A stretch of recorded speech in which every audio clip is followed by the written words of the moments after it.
Почитувани гледачи, почитувани пријатели, ако ви се допаѓа нашиот канал и нашиот подкаст, јас и мојот тим би ви биле благодарни ако не заследите и притиснете subscribe.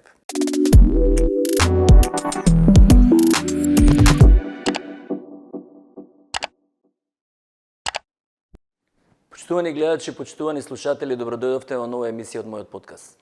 Денешен мој гостин е мој колега, драг пријател, иста генерација, професор на медицински факултет, но по нешто е посебен. Он што е експерт од својата област, он е специјалист по судска медицина, тоа е неоспорно, но денеска нема да зборуваме за тоа. Он е човек кој што го има качено Монт Еверест, 8848 метра. Ке зборуваме до каде е лимитот на човечкото тело, на неговата издржливост. Ке зборуваме за антиејџингот, ке зборуваме за предизвиците. Нема да зборуваме за спортот, планирањето како спорт, како посебен спорт, ке зборуваме повеќе за медицинските аспекти при планинарење. Мислам дека ќе биде многу интересна емисија, бидејќи јас со посебно задоволство чекав и со Златко се договаравме некое време веќе да ми биде гостин. Така да денешен мој гостин е професор Златко Јакевски. Златко, добродојде во мојот подкаст. Можам да кажам право задоволство ми е што сме денеска тука. Чарик, добро вечер. Мене ми е огромно задоволство и се надевам дека ќе направиме добра емисија, ќе ги информираме слушателите на еден добар, едукативен и медицински начин. Многу ми е прво драго, бидејќи сме иста генерација, заедно студиравме, што некој на наша возраст може се качи на Монт Еверест. Со што гледав сега и оваа цела екипа од нас што отиде околу Марс, се исто наша генерација, така да не е генерацијава, не е тоа дека паѓаме со издржливост, туку напротив покажа дека и на оваа возраст телото може да ги издржи најголемите напори, така да навистина ми е драго. Па мислам дека точно тие генерации 40 плюс се оние генерации кога човекот веќе созрева и физички и ментално, што е многу повеќе важно ментално, за да биде соочен со одредени предизвици и да може да ги совлада, да стигне до одреден успех. Така да не е случајно што најголемите успеси во овој тип на да кажам спортови се во таа возраст. Зато и кажав, ти без разлика си, мислам стварно експерт од тоа што имаш и специјализирано, професор си по таа област, али оваа работа која што ти навистина ја направи, ја не знам колку години трае, е навистина за воскит. Ја знам, пешачиш, правиш, трчаш, нешто представува да се качиш на Монт Еверест, веројатно е, што викаш, не е само физичките кондиции, туку менталниот дел е исто многу битен. Така да ќе почнеме со првото прашање, што се случува со телото на висока надморска височина, наједноставно. Значи, скоро сосема идејата на подкастов е сосема во друг правец да отидеме. Ние ќе спомнеме сигурно тоа што се случувало док се качувало, али битно ми беше луѓето да видат медицински како изгледа таа цела работа. Да, значи високогорството, односно планинарењето над 3000 метри е посебен предизвик од планинарењето, од проста причина што на 3000 метри веќе се случуваат одредени промени во организмот кои што ако човекот не е спремен и физички, но и правилно да се аклиматизира, не може да ги поднесе. Така да искачувањето на Еверест е животен проект. Значи тоа не ми се случило мене да го спремам јас за недела, 2-3 или месец дена. Едноставно вие се спремате за еден таков проект години, на кој што работите секој ден. И денот кога одмарате е така наречен rest day, кога организмот мора да се одмори заради тоа што не може секој ден да го оптоваруваме. Така да треба организмот и физички, но и психички да биде спремен за еден таков предизвик. Нормално, значи, не оди тоа overnight, преку ноќ дека еве сега одводно ќе се качам на Еверест или од Тито врв ќе се качам на Еверест. Ја лично сум се спремал со години на начин што мојот организам сум го аклиматизирал и сум го тестирал на која висина може да издржи. Па сум почнал од 3000 метри, па 4, па 5, па 6, па 7, за да помислам, после тие 7000 искачени метри, тоа беше врвот Ленин, да размислувам за Монт Еверест. Значи, не е баш така дека лесно вие може да се одлучите и да одите на една таква експедиција, заради тоа што прво не ги знаете кои се вашите лични капацитети. Да, тоа е, мислам за све животот, али поготово овде не е, например, ти трчаш 27 км и викаш не можам повеќе застанеш и тоа е тоа. Ти си на 7000 метра. Нема враќање, да. Нема враќање, мислам има огромна разлика, така да. Кои органи највише страдаат по принцип? Па највеќе страда нервното ткиво, заради тоа што нервното ткиво е најосетливо на хипоксија, односно недостаток на кислород, пред се говорам за мозокот, односно кората на мозокот, кортексот, заради тоа што таа е најбогата со вода. Понатаму страдат белите дробови на крај срцето и тие се круцијалните органи кои што ние треба да ги заштитиме, односно да знаеме како да ги одржуваме во функција, за да може да ја издржиме таа надморска висина и да не доведе до хипоксија во организмот. Да, понатака ми беа спремни прашања од типот баш ќе земеме систем по систем да ги разработиме, бидејќи беш ми се свиѓаше тоа како е убаво објаснето. Да речеме, дали телото има можност да се адаптира на одредена височина? Сметаш дали може јас да се адаптирам на одредена височина? Значи, ти објасни тоа дека бара време и сите тие работи, али дали зависи, вака како ќе ме видиш, речеше ти нема шанси да се адаптираш, пример? Да, во принцип, најголем број на луѓето можат да се адаптираат и да се аклиматизираат на одредена висина, секако дека тоа е процес, значи не може overnight пак да се случи, но има и луѓе кои што на вистина не можат. Значи има луѓе кои што се врни спортисти, кои што сум читал, кои што на 3000 метри добиваат висинска болест и никако не можат да се искачат на висини поголеми од таа. Така да со соодветна припрема на организмот, секако дека најголем број на луѓе може да совладаат такви висини. Има ли, да речеме, одредени болести кои сметаш дека, да пример, хипертензија? Пијам лекови за хипертензија, дали сметаш дека е тоа некаква контраиндикација за да се кача? Одредени болести од типот на хипертензија или стендирање на коронарни крвни садови на срцето, секако дека представуваат ризик, доколку сепак тоа се контролира во одредени со одредени лекови, со одредена терапија, може и да се надмине, но сепак ја би бил предострожлив, едносно на тие луѓе кои што се болни од таков вид на болест, сепак да не се занимаваат со високо горство од овој тип, значи качување од над 5000-6000 метри, заради тоа што навистина може да настанат бројни компликации. Ја исто да речеме, исто ми било дискутабилно да речеме дали сметаш дека возраста има влијание, да речеме тоа што зборевме, дали дете од 15 години може да се качи, пример. Дали каде е проблемот, пример на возраста или 20 години или? Па сум бил сведок, конкретно во мојата експедиција беше една девојка која што имаше 16 години го качи Монт Еверест. 16. А сега пред некој ден прочитав дека еден јапонски алпинист со 80 години старост го искачи Монт Еверест. Така да гледате дека тие лимити во однос на години се рушат. Пак ќе кажам, се зависи од индивидуалните карактеристики, како е физичката и менталната спрема. Па кога, ако он има 16 години, 16 години, кога се спремил? Дека ти викаш треба време. Океј, ти имаш години на кои што може кажеме 10 години се спремал, пример. Он има 16. Како се тие припреми на 16 години за да се качи на Монт Еверест? Да, значи или е генетика упрашање? Да, значи таа девојка од Индија заедно на експедицијата не живее во Мумбај, значи не живее на високо, но не е тоа незино прво искачување, значи таа има искачено бројни врвови пред исто да го искачи Еверест, така да незиното тело навистина беше добро истренирано и можам да кажам дека беше во таа група најспремна и прва се качи на Монт Еверест. Да, јас тогаш отидов на Лоце, тоа е друга 8.000-дарка одма до Монт Еверест, но во текот на целата експедиција бевме заедно, она беше со незиниот татко. Браво, свака чест. Да речеме, спомнавме за срце, би сакал да ги спомнаме во сите болести. Да речеме велодромиве, пример астма, дали исто може да биде проблем за качување? Добро, ја ќе откриам една јавна тајна, јас сум астматичар од мои 4 години. Така да јас сум сега моментално под терапија, заради тоа што имам алергија на полен. Што се случува горе? Горе нема полен.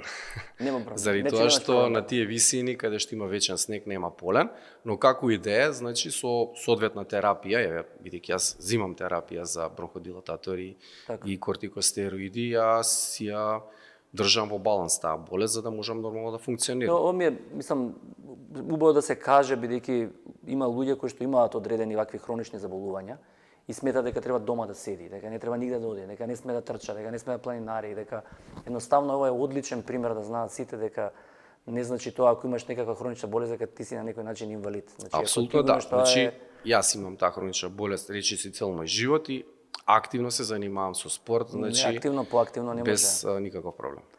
Што правиме со диабетичари, да речеме? Дали диабетот представува, дека таму губиш ти шеќери и такви работи, дали е проблематично за нив? За диабетот е исто така еден од ризик факторите, но секако тие што ја водат експедицијата, секоја една експедиција има и медицински тим, треба да е информирани за секоја една здравствена состојба на планинарите. Но доколку е регулиран шеќерот, така да нема да има проблем да се искачи некој што има диабет. Морам да спомнам, тоа ми беше и мене интересно, дали дебелината, бидејќи е доста, мислам, да не кажам како епидемија е, дали сметаш дека ако он има повеќе килажа од тоа што треба, дали може да се качи? Секако дека дебелината... Има ли некаков критериум колку треба да си тежок, пример, не знам? Дебелината секако представува еден вид на потешкотија, заради тоа што колку повеќе килограми качувате, толку ви е потешко. Да, сигурно. Но едноставно има луѓе кои што имаат поголема маса, но тоа не им представува проблем. Секако да не се многу обезни, заради тоа што таму треба да се овладате и одредени вертикали и да имате добри брахијална сила, што се влечете со раце по сајли.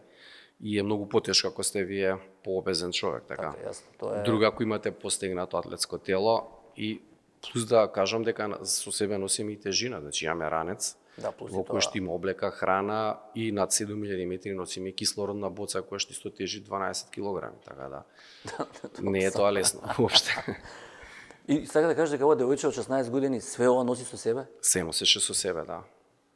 Страшно, мислам, свака не биде на вистина интересна. Беше овде се исто би сакал да напоменам, дали постои за еве ова е да речеме професионален алпинизам, не е ова аматерски алпинизам. Дали со овие што не се бавиме пример со алпинизам од ваков аспект, дали имаме лимит за висина до каде ме може да одиме или да речеме има некакви правила на игра? Да речеме не може се качам, јас се ништо не сум отишол, сум се качал на врв на водно, да речем сега се качам на 4000 метра. Има ли некакви правила на игра? Да, ја ова не би го нарекол професионален алпинизам, може би професионален во пристапот, заради тоа што ние не заработуваме од овој спорт. Да, тоа е точно, ама Не поќе заработуваме. од друг аспект. Да, го правиме од лично задоволство, Така. па е еден вид сме амбасадори на државата. Но ја пак ќе кажам дека секој еден човек може да ги достигне и најголемите височини, но треба соодветна припрема. Значи, ако стварно некој има цел да постигне нешто, треба да почне од водно го имаме тука Така, општина Центар. Ја не знам град друг на планета Земја што во општина Центар има планина од 1000 метри надморска висина, така. Некој то пристојна висина е онака И за пристојна качување. висина, заради тоа што вие од подножје до врв искачувате околу 850 метри висинска разлика. Така да таа висинска разлика ние не правиме повеќе кога идеме на тие експедиции на ден повеќе качување од над 800 метри. Така, Значи е тоа одлична припрема Така. планината водно, кондиционо говорам. На Балканот нема планини на 3000 метри, така да вие ако сакате да одите Да, мора да идеш. на Хималај или на некои други планини од типот на Памир, може би Аконкагва или Денали во Аљаска, вие треба да се аклиматизирате во повисоките планини кои што се во наша, пак ќе кажам, близина, тоа се Алпите. Италија или Франција. Сега зборам за Монте Роса или за Мон Блан, се идеални за аклиматизација. Значи, ако не се бавиш, еве да кажеме, може не е правилно збор што викаш професионално, ама да речеме еве да немам тренинг соодветен. Оние висини од 2-3000 метра не би требало да ти представуваат проблем, дури да ти е прв пат што се вика. Во принцип, висинската болест почнува кај некои луѓе, тоа е помал број на луѓе, да се јавува над 2500 метри. Значи, тоа ми беше кај најголем број на луѓе се јавува над 3000 метри. Значи, тоа ми беше прашањето кое што сакав да го чуам. Значи, над тоа е 3000 лимитот. метри, да. Тука е веќе некако вакво. И можам да објаснам зошто се случува тоа. Заради тоа што на морско ниво парцијалниот притисок на атмосферата е голем и тука имаме добра заситеност со кислород, негде отприлика 20%. Како се качуваме погоре и погоре, притисокот парцијален опаѓа и на тие висини, се зборам над 8000 метри, е дед зон, зона на смртта, и тука кислород е многу разреден. Така. И точно заради тоа како ние се качуваме, над 3000 метри почнува таа разреденост веќе да се чувствува, која што е смртоносна над 8000 метри. Така. И заради тоа ние кога одиме на тие експедиции, негде од 6500-7000 метри, во главном користиме кислородни боци за да немаме проблеми во понатамошното искачување. Ја лично сум се искачувал многу пати до 7000 метри и не сум имал никаков проблем без користење на кислородна боца, да. Али по правило мора да имаш. По правило мора да имаш. Сега има луѓе кои што се качуваат и без кислород. Тоа е еден нов предизвик во ова високогорство, но јас сепак не би препорачал тоа да го прават луѓе, заради тоа што сепак тоа се мал број на предодредени луѓе кои што може тоа да го направат и да го издржат. Не сме сите створени за тоа. Добро, бидејќи ја зачна таа тема што јас сакав сега да идеме систем по систем да го фатиме тогаш еве кислородот на некој начин и дишењето. Како ќе знаеш, бидејќи видите група, не сте сами, дали некој има нормален замор или тој замор веќе влегува во медицински проблем, пример? Да, значи прво имаме припрема од страна на медицинскиот тим каде што тие нас теоретски ни објаснуваат што може да ни се случи и на која висина. Без разлика што ти доктор, пример, или Без разлика, да, што сум доктор, јас како ученик сега ми си слушам, заради тоа што секоја информација што ќе добиеш таму е златник. Да, а што кој тип на доктори се тоа? Значи тоа се луѓе кои што се со разни специализации. Тој во нашата експедиција беше анестезиолог, другиот беше општа медицина, но сите ти има специализирано и mountaineering medicine, значи планинска медицина, и таа се учи точно во Непал. Значи си има курсеви каде што се оди и се учат сите тие техники и начин на помош при евентуална висинска болест. Што се случи уствари со организмот? Значи прво вие чувствувате замор, понатаму може да чувствувате недостиг на воздух, значи сте заздишани, брзо дишете, имате главоболка која што најчесто се јавува во тилната регија од главата и во потешки случаи може да се јави атаксија, односно вртоглавици и постепено да се губи гласот. Така да тоа се знаеш дека тие нешто не е симптоми, уредо. да. Исто така и искашлување, но тоа е надразнителна кашлица, значи која што не е предизвикана како резултат на некоја бактерија или вирус, него вие у континуитет кашлате, не можете да престанете. И тоа се тие симптоми кои што се навистина алармантни и треба да ви кажа дека вие веќе почнувате да развиете симптоми на висинска болест. И тука нема импровизација, значи не може вие да мислите дека тие ќе ви поминат туку така.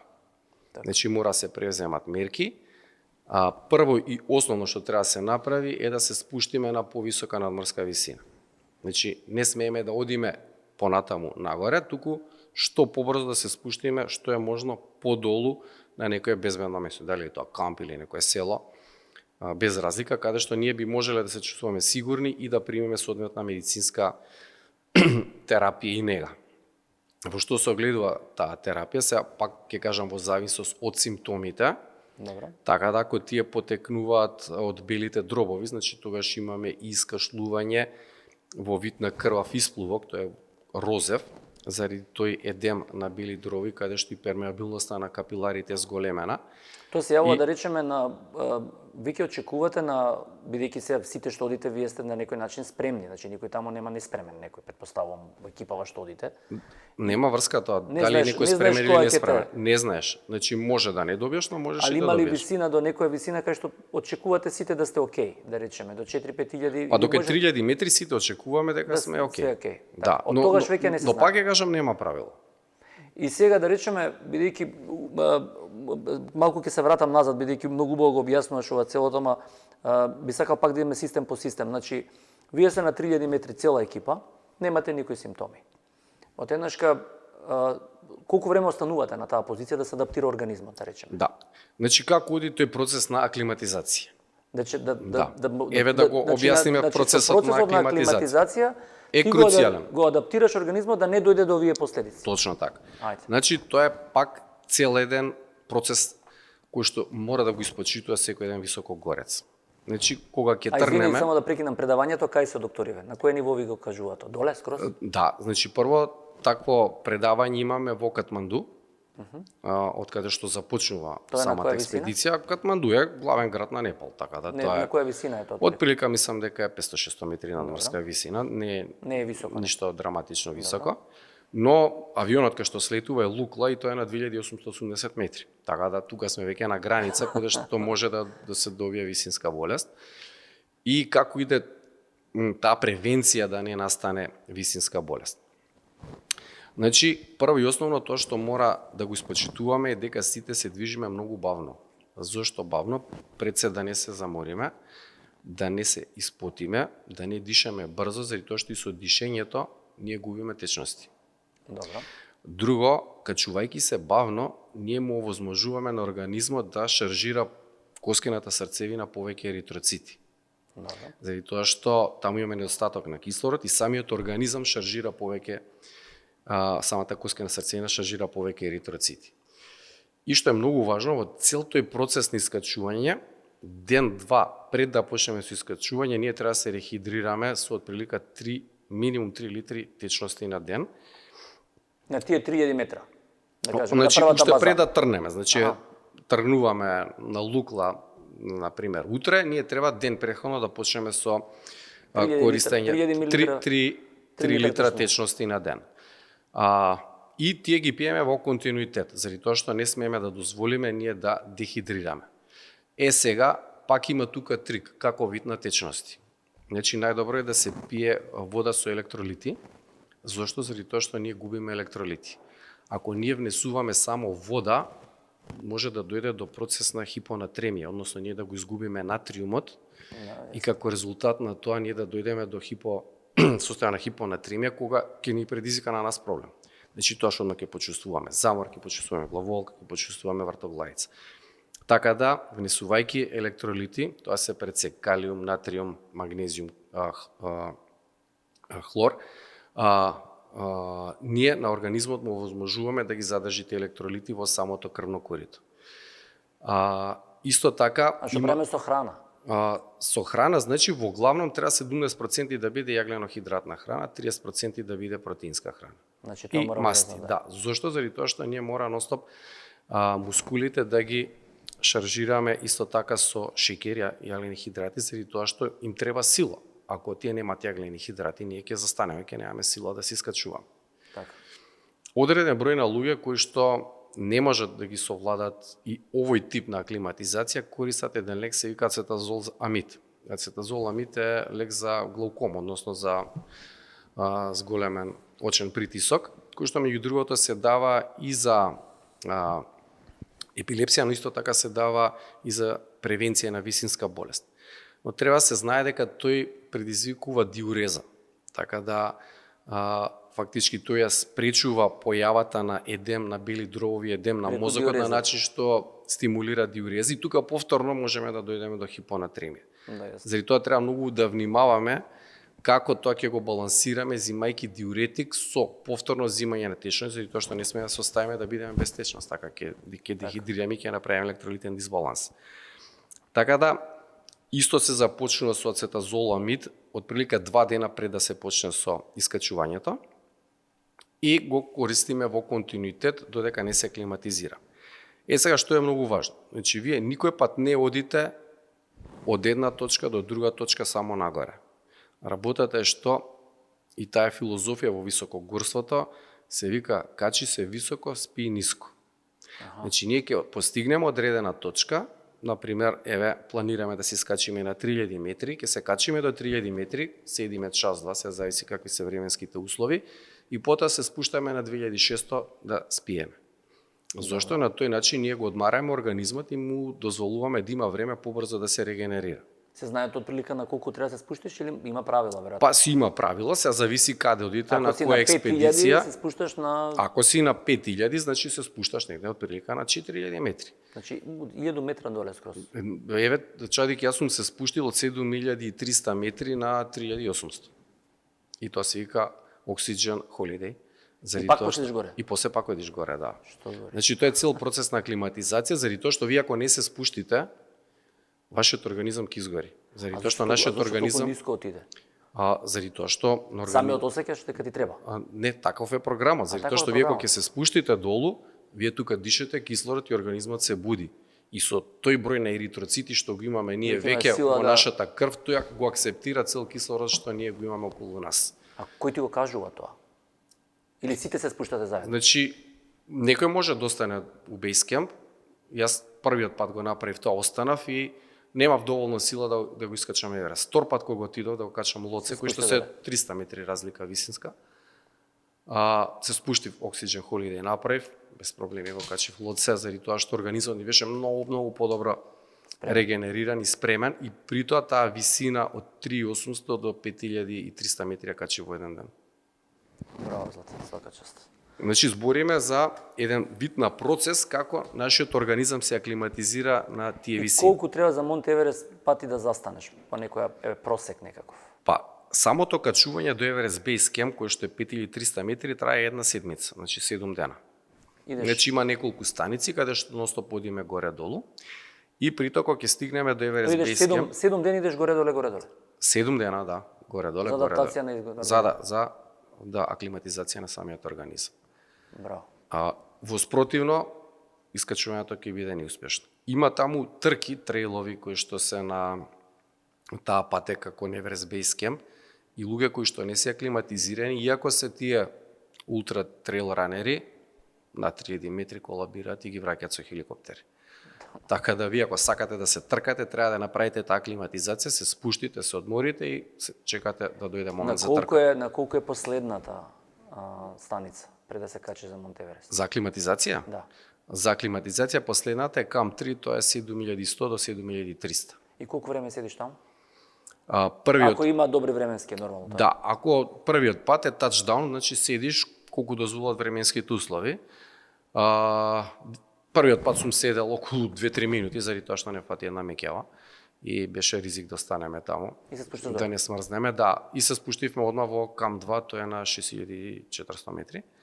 А вториот пат останавме малку толку разлика има од 7 до 6000 метри за и временските услови до тој степен да не смрзнеш на 7, а на 6 као супер е времето, мислам. Па не е супер времето, но пак ќе кажам дека условите се на некој начин поблаги него на 7. Него на 7000 метри, заради тоа што тука веќе сериозно вие чувствувате хипоксијата и тој камп не е баш така добар за престој, едноставно тоа е за едно преноќување и продолжување нагоре. Тоа се кампови кои што постојат или вие ги дигате? Не, тие се припремаат ден пред ние да се качиме или во текот на денот кога ние ќе се качиме, заради тоа што таму дуваат многу јаки ветрови, може преку ноќ да ви го сруши кампот и да немате каде да престоите. Иначе последниот ден, тоа кој што кажуваш, на пример, се би се вратил пак за кислородов. Што се случува на 7000 метра со организмот? Зашто е преокретница 7000 метри? Да, 7000 метри е преокретница заради тоа што тука веќе ние сериозно го чувствуваме тој недостаток на кислород. Имате голем замор, тешко се диша, понатаму без разлика на климатизација, без разлика на климатизација и тука за лична безбедност треба веќе да се користат кислородни боци кои што ќе ни дадат доволна количина на кислород ние да може да продолжиме со понатамошни скачувања, исто така и да можеме да јадеме, едноставно да функционираме, да се движиме, заради тоа што верувајте ние не сме правени да живееме на тие висини. Така нашиот организам не е створен за тоа. И заради тоа на тие висини ја препорачувам да се користат кислородни боци за да не дојде до нека фатална последица. А што прават шерпаси? Носат и они боци со кислород?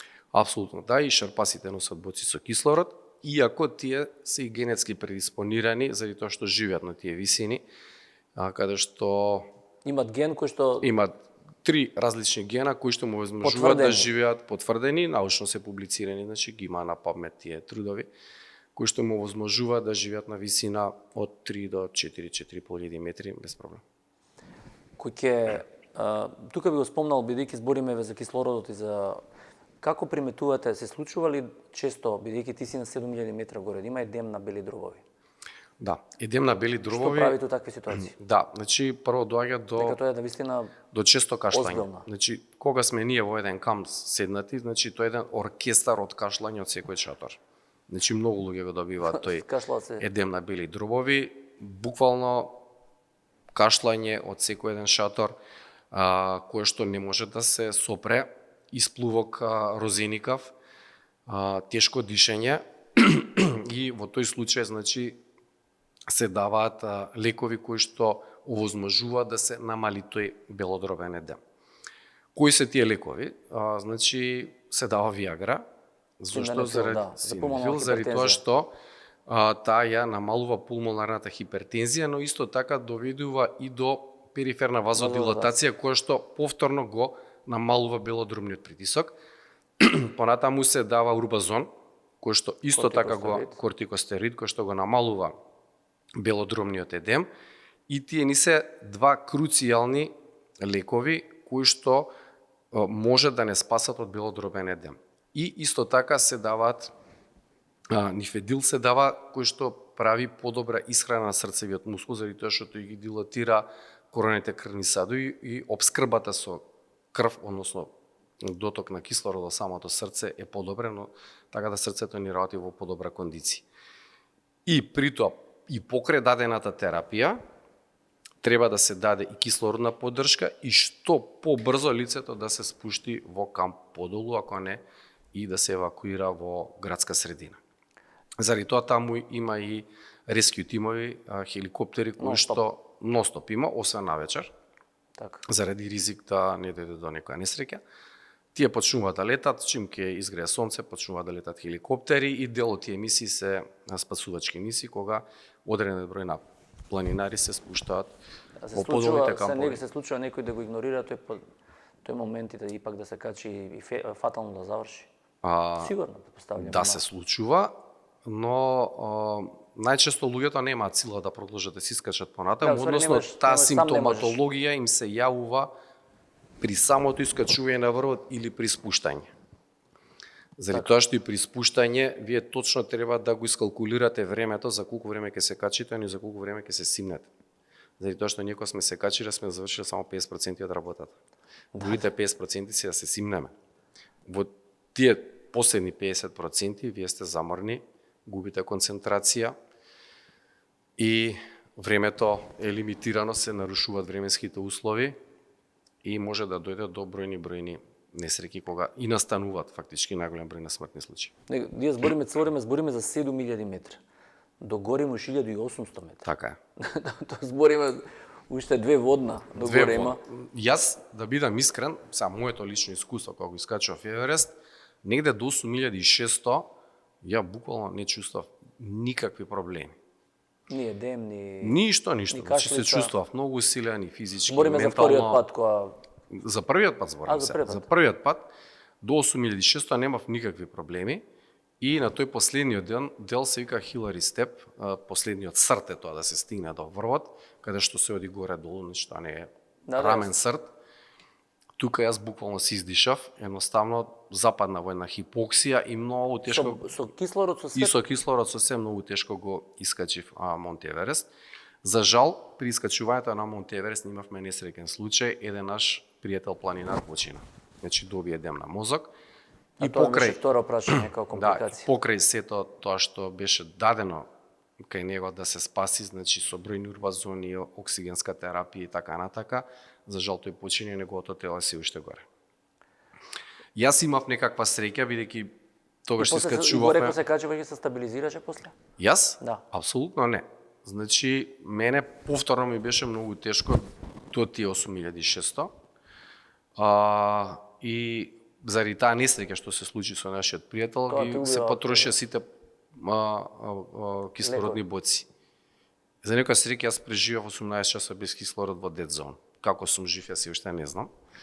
Но еве ме тука пред тебе имаме оваа емисија.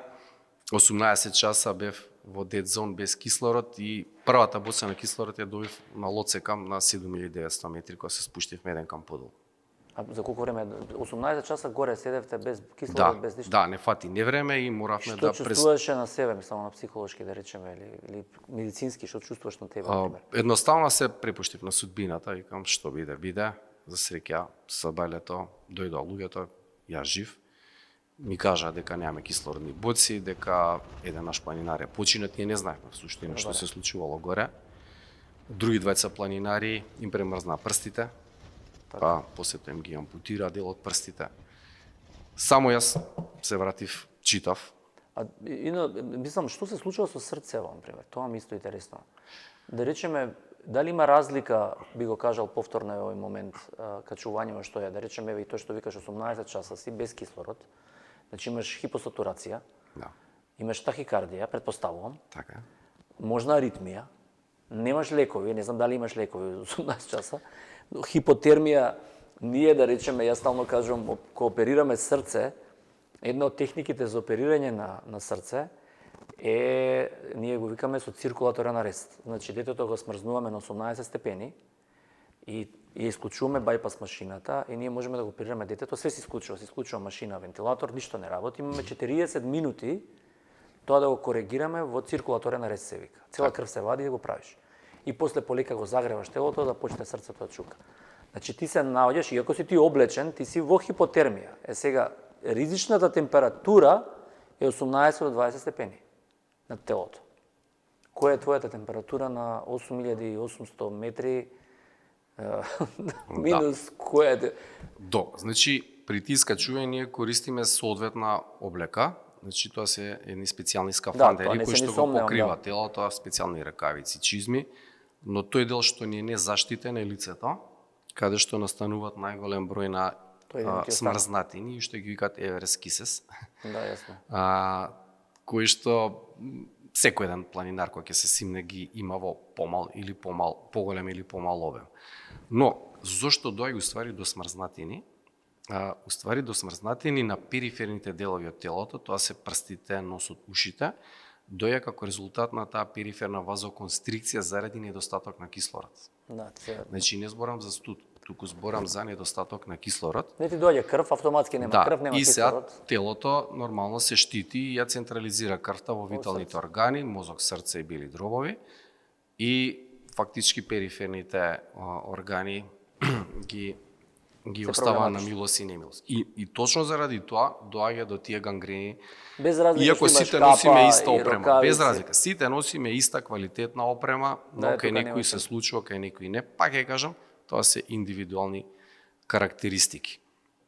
Хипотермијата у суштина настанува кога вие имате влажна облека и има големо струјење на ветар.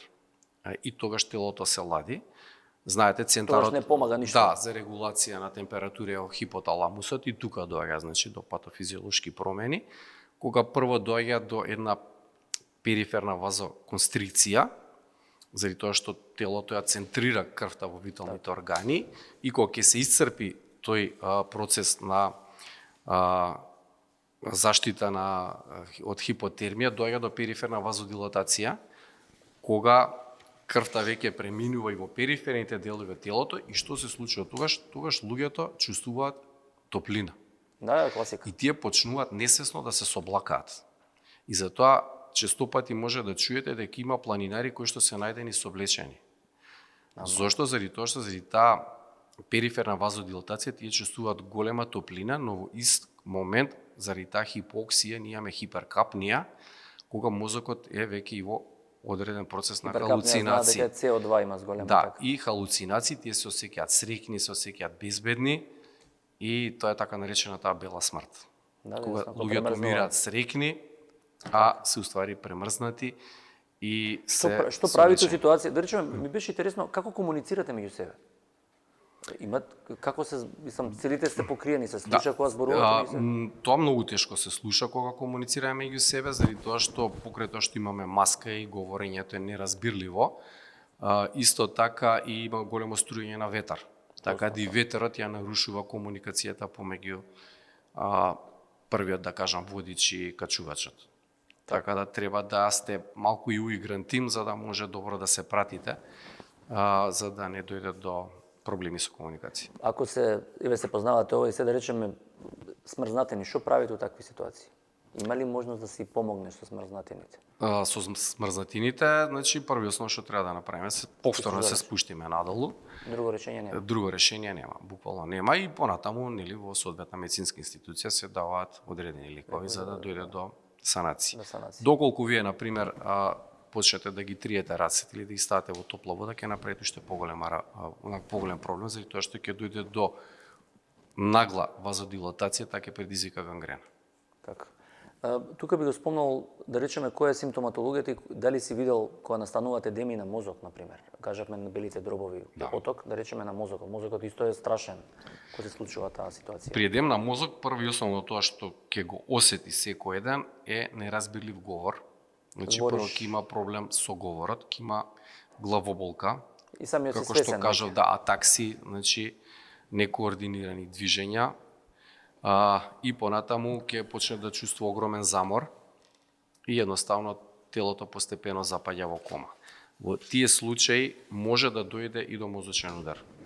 Значи, да се случи исто наш еден планинар, за жал доби мозочен удар и го евакуира после неколку денови од камп 3 од 7300, но за жал не преживеа. Значи, буквално не знам, терапија веројатно не има што да даете у такви ситуации, што би можел да му даеш? Па кислород се дава дексаметазони, антиедематици, друго буквално нема што да се даде. Тука би спомнал, бидејќи ова мислам дека онака баш експлицитно се објаснија доста работи. Мислам, ова стварно е емисија која што можеме да збориме онака, мислам и после емисијава веројатно ќе седнеме да разговарам. Психата ми е многу битена, бидејќи така и почнавме емисијата, тој е ментален склоп. Да. Значи јас стално викам, има една огромна разлика помеѓу астронаут и астроном. И двајцава ги сакаат звездива, едниот доле, другиот е горе. Мислам, таа е причата, мислам, приказната е таква, значи ти од старт знаеш кај идеш. Да. И ти треба да имаш таков ментален склоп. Сите овие што ја кажуваш работи, тоа е, мислам, озбилна храброст, не знам како да ја крстам, да се качиш ти на тоа и сите овие предизвици што може, да бидеш критичен, дека треба да се симнеш ако имаш едем, ако имаш со срце треба да се симнеш. Да не одиш, да речеш кидам што сака нека е. Така да ме интересира тој психички момент. Каде Да, значи психичкиот момент е можеби многу поважен од физичкиот момент, заради тоа што вие пред да трнете, сите сте спремни физички, сите сме спремни и ја препорачувам секој еден планинар кој што оди на такви експедиции да направи медицински преглед на спортска медицина. Можеби и за тоа ќе зборувам во подетали понатаму. Заради тоа што вие ако не сте физички спремен, едноставно глупо е да размислувате да идете на една таква животна авантура. Тоа држи го. Но тоа што не зависи од нас, тоа се временските услови, тоа се лавини. Тоа се срушени стреи, може ќе паднат од тие фиксни мостови што ги стават за да поминеме преку глечерски пукнати. Да, ние сме ги гледале тие како скали. Да, тоа ништо не зависи од нас. Значи, почесто луѓето умираат од такви несреќи отколку од нивните лични особини. И сега, што се случува? Ќе дојдете до одреден базен камп и до вас секој пат допират лошите вести. Еве сега да отвориме вести, прво што ќе читаме се лошите вести, така? Да, јасно, сигурно. Било кој портал да го отворите, сегде прво сме бомбардирани со лошите вести, заради тоа што луѓето се навикнати тоа да го слушаат, а и медиумите тоа го прават. И вие секој ден слушате каде паднала лавина, каде се срушила стреја, колку анкери се откачиле, колку луѓе загинале, а никој не кажува колку луѓе тој ден успешно се качиле и се симна. Така да вие треба да бидете спремни со едни такви информации и дека всушност такво едно искачување игра на време. Заради тоа што ние не можеме да се тркаме со планината, ни да се правиме најсилни, заради тоа што таму сме ние само гости и планината кога ќе ни дозволи да се искачиме, ние тогаш ќе се обидеме да искачиме. Така да треба да бидеме спремни на долго чекање и кога ќе се отвори тој сами ден или прозорец што се вика од неколку денови, значи мора да има бар неколку денови заради тоа што треба да се искалкулира качувањето, не и симнувањето. Ние тогаш да трнеме со експедиција откако сме веќе аклиматизирани. Значи ние се аклиматизираме негде, сега говорам за Еверест, значи во различни периоди се качуваат различните врвови на Хималаите, не сите во ист месец, зависи каде се поставени и секој пат си има различен месец кога е топ сизон. Значи вие еден месец се аклиматизирате и после чекате од прилика недела-две кога ќе се отвори тој прозорец да се искачите. Прашање, бидејќи ти трчаш. Да. Мислам, онака озбилно трчање би правиш, како ги викаат тие, сега точно не знам изразите. Да. Долго трчање, не се оние стандардни маратони, туку не знам како. Па и маратони, и трейлови, и скайранинзи, да. Јако што знам за трчање, има нели она hit the wall, има како го викаат еден момент кога трчаш 5 км, не знам, на 3 км, не знам, на 21 км, не знам на кој километар, едноставно нозете ти се колова. Така. И тогаш се кршиш уствари. Дали ќе продолжиш да трчаш или ќе речеш не можам, толку е, доста е. Што се случува тука? Дали кога трчање ги има и овде таков момент? Викаш не можам, повеќе, доста е. Апсолутно, да. Се враќам, не си издржував веќе. Да. Па исто како ако се спремате за полумаратон, маратон или за скайранинг, whatever, вие пак треба да сте спремни да вежбате за тоа. заради тоа што таа криза Кај која што се вие случува еве на Монтеверест на 8800 на 9000 метра? Кај е каде вака процентуално? Каде се ломат луѓето? над 8000 метри, меѓу 8000 и 8600, Тогаш се кршиш. тогаш се кршиш и тогаш има најголем број на спуштања. Значи, вие гледате има групи многу кои што се качуваат нагоре, но има многу големи групи кои што се спуштаат надолу, кои што се откажале веќе на пола пат, гледаат дека не може и се спуштаат надолу. Така. Тоа е најголемиот број на откажувања на искачувачи на Монтеверест. Така. Значи тоа е као на 8000 метра, Да, тука негде. таа е dead zone фаза и тука сега има случува? голем број на ентузијасти. Дали Едноставно, тебе се случи тоа? мене не ми се случи тоа, за среќа. Тоа прв пат го имам доживеано кога се качувавме на Ленин, тоа е врв во Киргистан, 7100 метри. И сега Ленин, не сум Ленин чул. пик, да, Не сум Ленин го пик. слушнал. И тргнавме многу рано, околу 2 наутро и голем број на луѓе, како ние почнавме се качуваме, многу голем број на луѓе се спуштаа. Дуваше многу ветар, беше екстремно ладно. И ја го прашам водичот, викам, обе Владимир, каде, викам, одиме ние, гледам, сите се враќаат. И он вика, они си имат нивна агенда, ние си имаме наша агенда, вика, продолжуваме.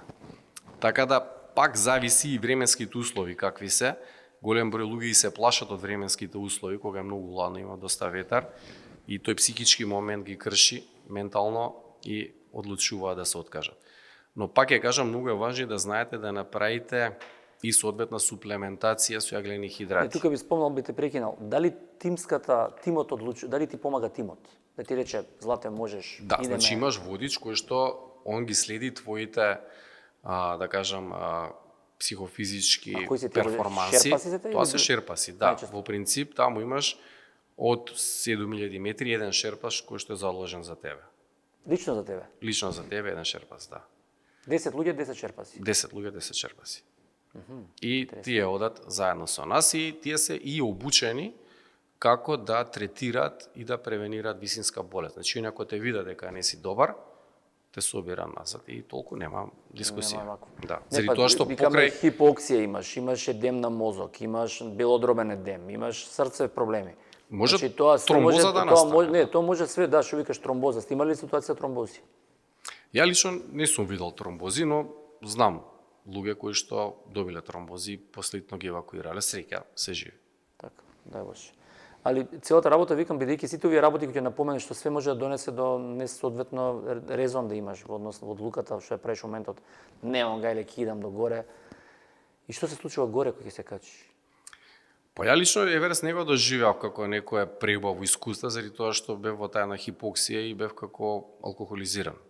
Така. Така во Колку време остана горе? Многу кратко станавме, заради тоа што беше многу лошо времето, дуваше многу ветар, беше ладно, но и како што кажав претходно, еден наш планинар доби едем на мозок Да, тоа што и спомнав. мораше да дојде до брза евакуација. Сега бидејќи ние се качувавме како тим, Да, едноставно. сите заедно се качивме и требаше заедно да се евакуираме. И не останавме долго на Еверест, заради тоа што немаш услови. Но после 2 години ја се качив на Лоце, тој е одма до Еверест, ви кажав, тој е 300 метри под Еверест. Таму, иако временските услови пак не беа толку идеални, но може мојот организам тоаш беше многу поспремен, но и бев и ментално спремен, заради тоа што речи си истата траса како за Еверест и точно знаев што ме чека. Така. Тогаш нема буквално никаков проблем, дури на 8516 метри, мислам дека беше во род, ја извадив ракавици, правев видео и се сликав. Така.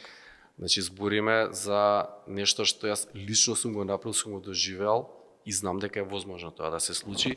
Се зависи од личното искуство и личниот, да кажам, ментален психофизички склоп, кога веќе си го поминал еднаш тоа. Да, јас себе ти го поставил на прашање, зошто 2 пати би се качил пак таму? Па не бев низ врв, бев на Добро, нема врска, што си пак си отишол истиот пат, валја го идеш, претпоставувам. истиот пат, да, само различна насока е последната. Би одел пак? Во септември одам пак. Истиот пат. Не истиот пат, одам на друга планина, Манаслу се вика, исто на Хималај, која што е така еден убав планинарски предизвик. Исто, над 8000. Дука, Злате, морам да прашам, не спомнавме, да речеме, што правиме со... Зборевме, кажа што се случува со храната доле. Исхрана, хидратација, суплементи.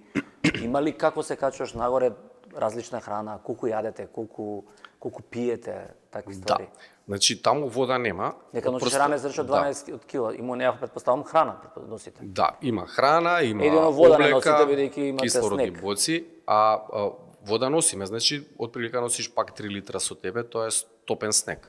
Да, јасно. Во кој што повторно раствараме електролити и со тој стопен снег си правиме супи, носиме дехидрирана храна во вид на суво овошје.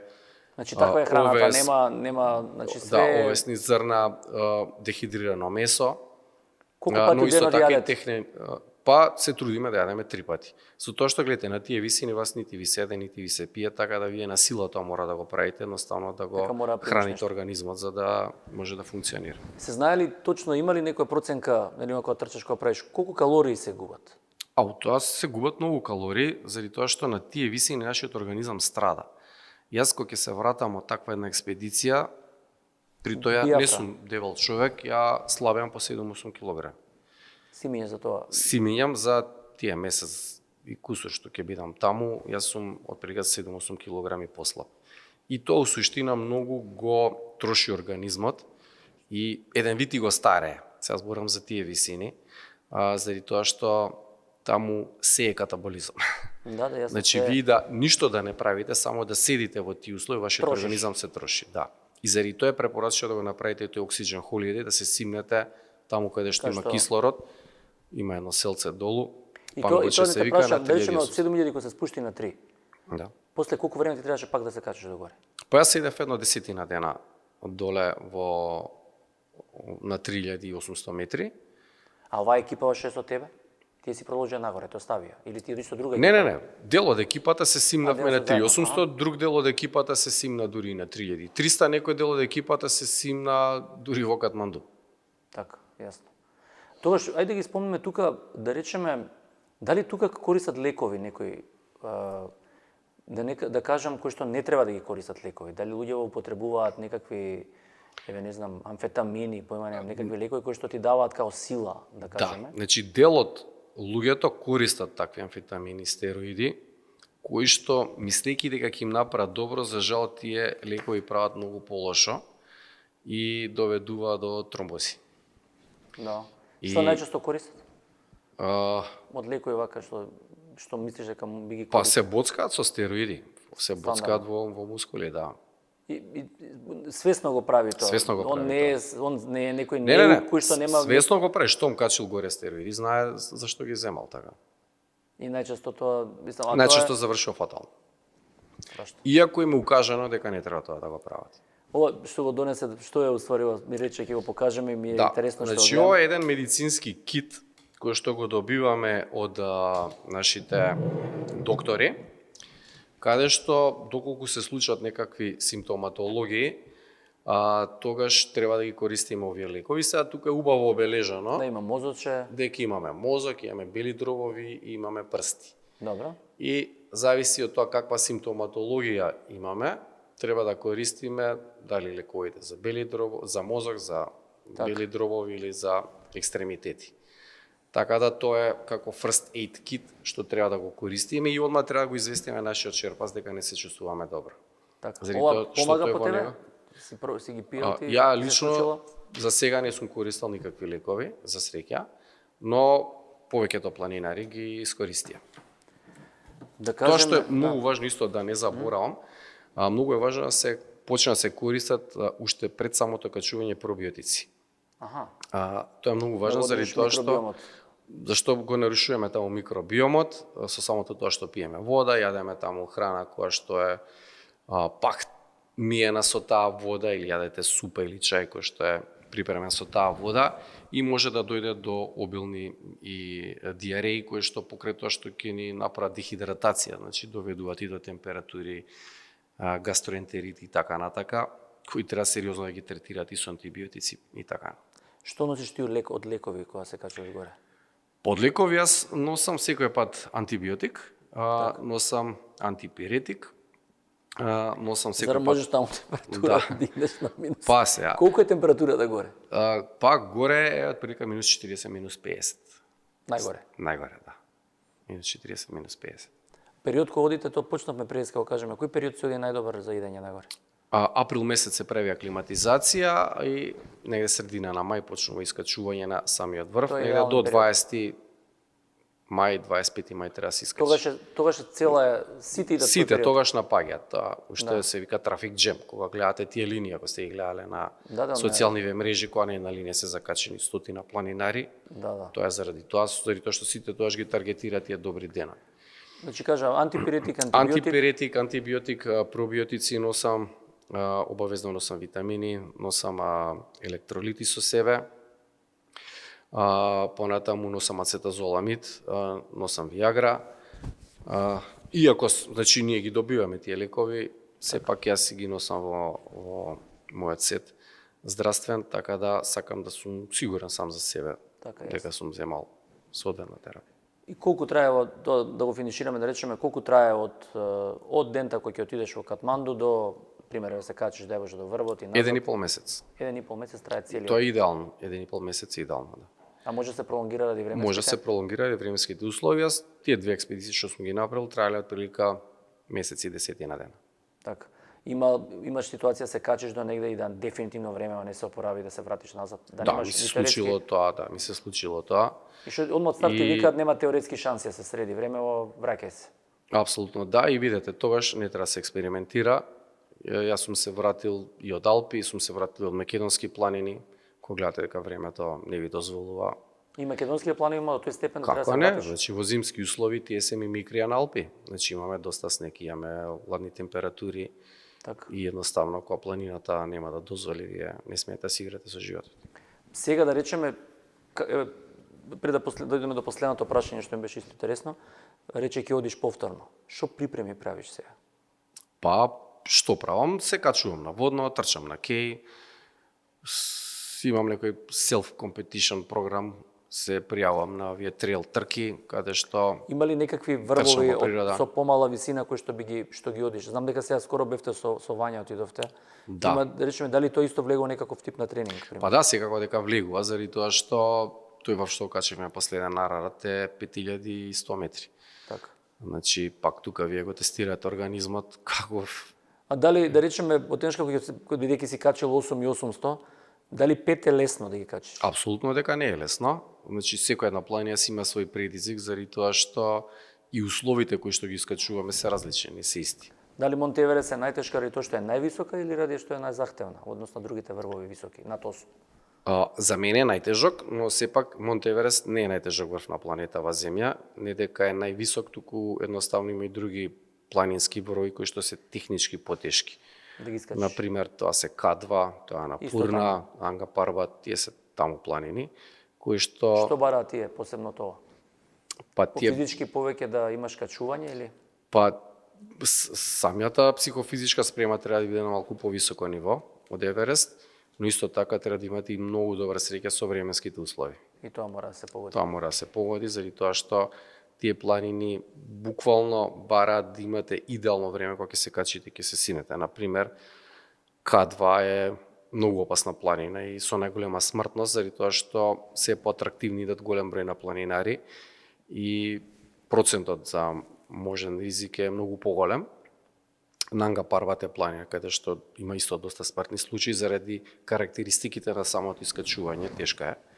А на Пурна покрај тоа што е престудена, има и голем број на лавини. Така да не знаете. Процентуално со ова би завршил во однос на планината, да речеме процентуално од бројката, може има некоја бројка од тие што тргаат, колку луѓе го искачуваат врвот? Па различни се годините, зависи какви биле временските услови, колкав број на искачувачи има. Во процент негде околу 60% успеваат да го качат од тие што имаат веќе добиено дозвола од Министерство за туризам од Непал.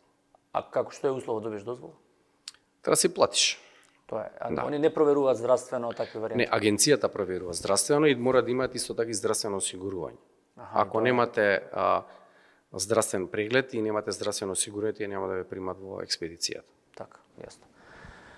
Затоа мислам стварно онака фасцинантно. Ја мислам доста информации знаев и од претходно од тебе, али ова е мислам навистина секоја чест. Мислам баш е едноставно борба ти и планината Да. и организмот и буквално го носиш до лимит на некој начин. Да, го тестираш организмот до задње. Доколку може да издржи.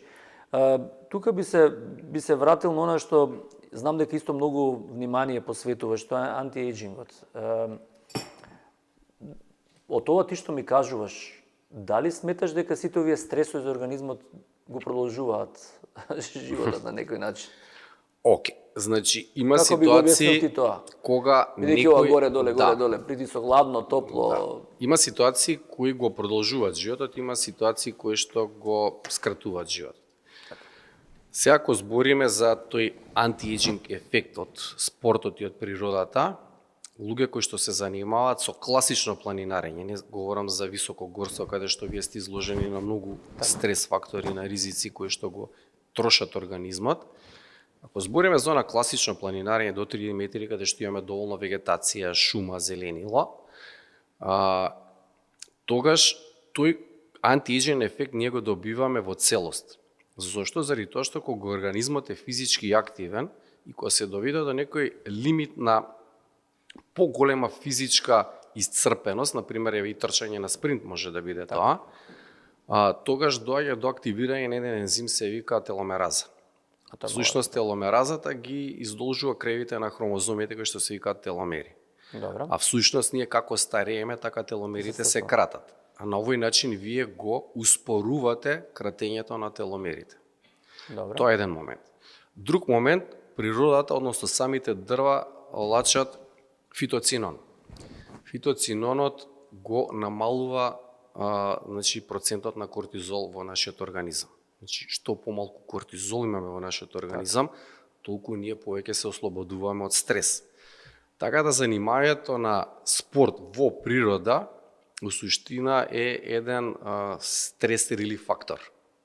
Так. И заради тоа на тој начин ние всушност ги чувствуваме придобивките од самата природа и ги гледаме и од здравствен бенефит за нашиот организам. Секако дека треба да сте здравствено спремен. Значи, ако некој има нерегулиран шеќер и да планинари, џабе правиме муабет, така. Или ако нема некој регулиран крвен притисок, нема да го сети тоа. Но збориме дека кај луѓе кои што се здрави и тие кои што имаат регулирана хронична болест, навистина може да уживаат и да го почувствуваат тој антиејджинг ефект од самата природа.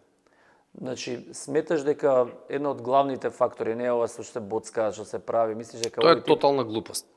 По тебе. По мене, значи двајцата сме доктори, двајцата се занимаваме покрај пракса и со наука. Така. Се е тоа вештачка времено убавена. Пиење, што мислам пиење на суплементи, некакви тие работи. Дали сметаш дека нешто има памет? Не зборам за фирми сега или нешто што сметаш дали дека нешто може да го сопре тој процес. Бидејќи ја исто сметам дека планирањето, мислам ја идам со малиот со син ми, доста пешачиме.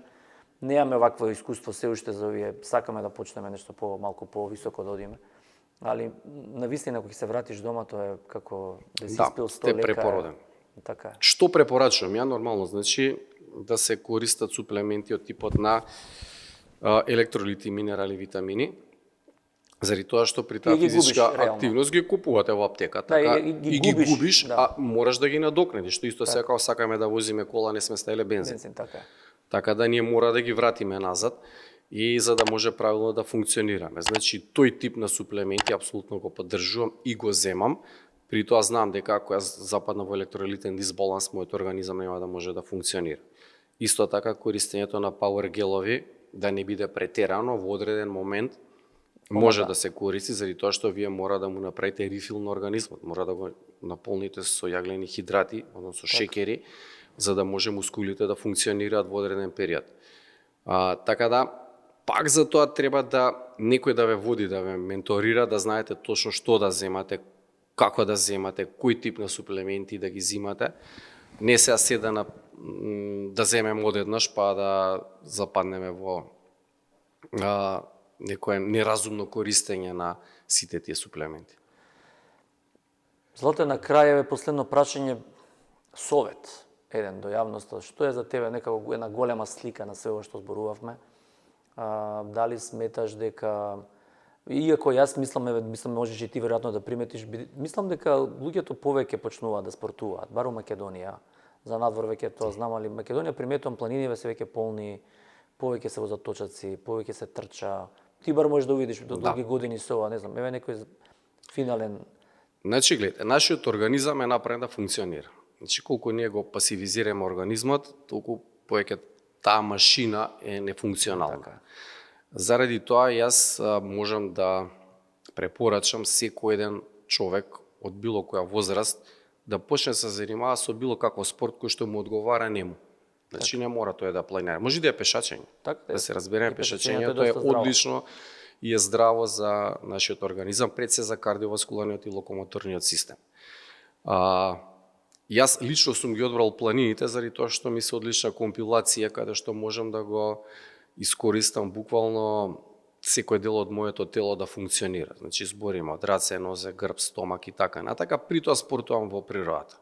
Заради тоа што друго е да спортувате во градски услови каде што имаме и аерозагадување, например, друго е да планирате да спортувате во планински услови каде што имате чиста природа. Едноставно, додека вие спортувате, вие во тој момент сте сам со себе. Имате време да си помоведите малку сам со себе, Што највеќе ни треба. што највеќе ни треба и да излеземе од тие, да кажам, дневно рутински активности кои што во најголем дел, бидејќи живееме нели брз модерен живот, нас не оптоваруваат и ни предизвикуваат стрес. На овој начин ќе си направиме добро за нашето тело, нисо така и за нашиот ум. Злате, фала ти многу што беше гостин на мојот подкаст, ја стварно уживав. Секој ти чест, со среќа, со лесно, како викаат наредната вакво. Па наредно, кој се вратиш, можеме пак да споделиме некој искуство. Ајде, на есен ќе правиме нова емисија. Фала ти што дојде. Благодарам. Почитувани гледачи, почитувани слушатели, се гледаме наредната недела со нов гостин и со нова тема.